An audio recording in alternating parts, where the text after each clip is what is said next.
Welcome. Is it a growing trend that issues regarding ethics and sustainable development play a more important role in today's leadership for business management? The expectations on the leaders of global corporations are more complex today than they've ever been. It's a lot harder today for a company CEO to claim success merely if he has created shareholder wealth or if the stock value has gone up.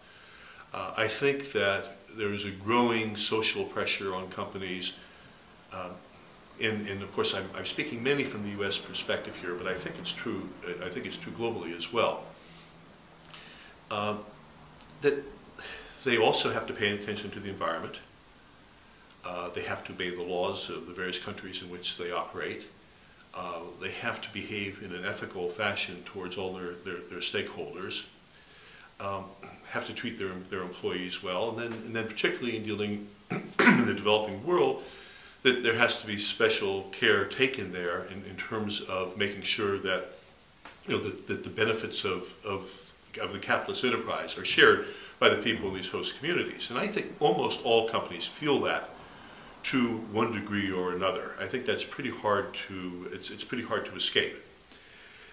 That doesn't mean that all companies are changing their behavior. I mean, there are still, in this country in particular, I would say that a very, very large percentage of the 500 largest companies in America are still mainly, if not almost exclusively, concerned with profits.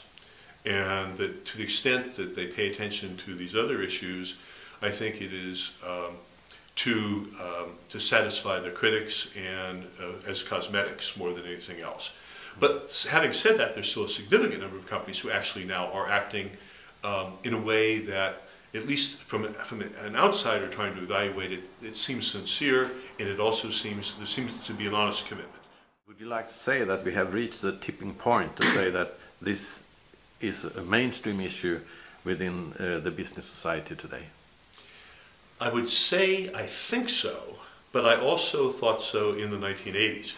And that's the problem, because I thought that the word social responsibility in this country and all that was associated with it became so very important in the dialogue about business.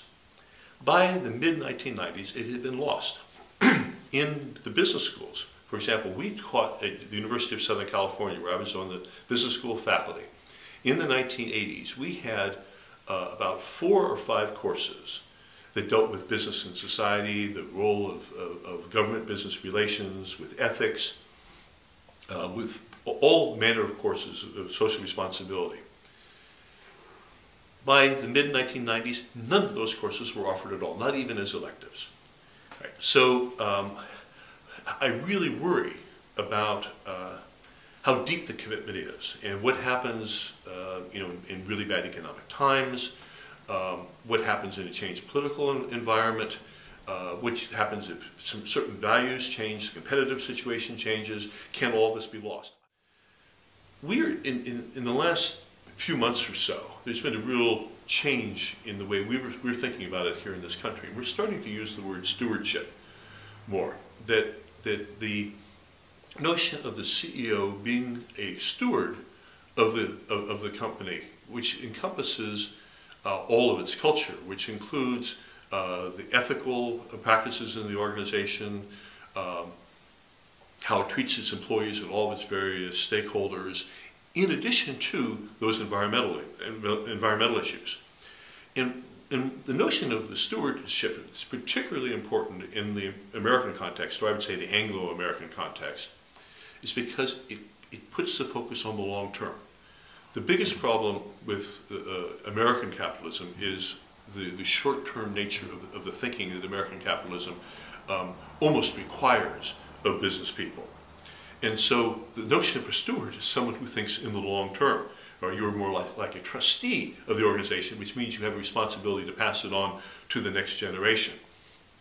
And so I think that the challenge then really is get business leaders here thinking in terms of stewardship and thinking in terms of their responsibility for creating cultures that are at the same time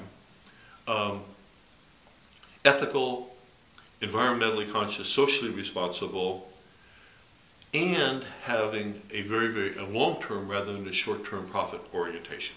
And so I think that's a real challenge now. So it is really the kind of driving factor in our economy is this getting over this sort of short-term thinking that capitalism requires. And that's a big challenge that we face in particular here, and I think in England too. Mm.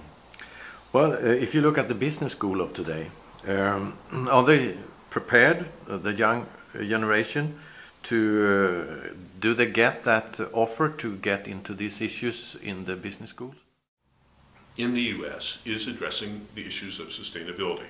This has all happened within the last 5 years. How deep it is, how sincere it is a question that I really can't answer yet. I do know, for example, I mentioned how all of those courses had been abandoned at the University of Southern California in the early 90s. They're now, the focus is now back there today, and the dean and the members of the faculty at USC are again talking about sustainability. But I think a lot of that has to do with the fact that the business community who sponsors our research and who hire our graduates seem to be responding positively to those things. And so as long as they do that, I think business schools will respond. I wish it weren't that way. I mean, I wish that the business schools would take responsibility on their own to try to influence, more positively influence the practices of organizations rather than being reactive. But that proactive aspect of it seems to be missing, except in a few business schools. There have been about a dozen business schools in this country who really took the lead before all that happened. Harvard has done a marvelous job actually being a leader in all of these issues.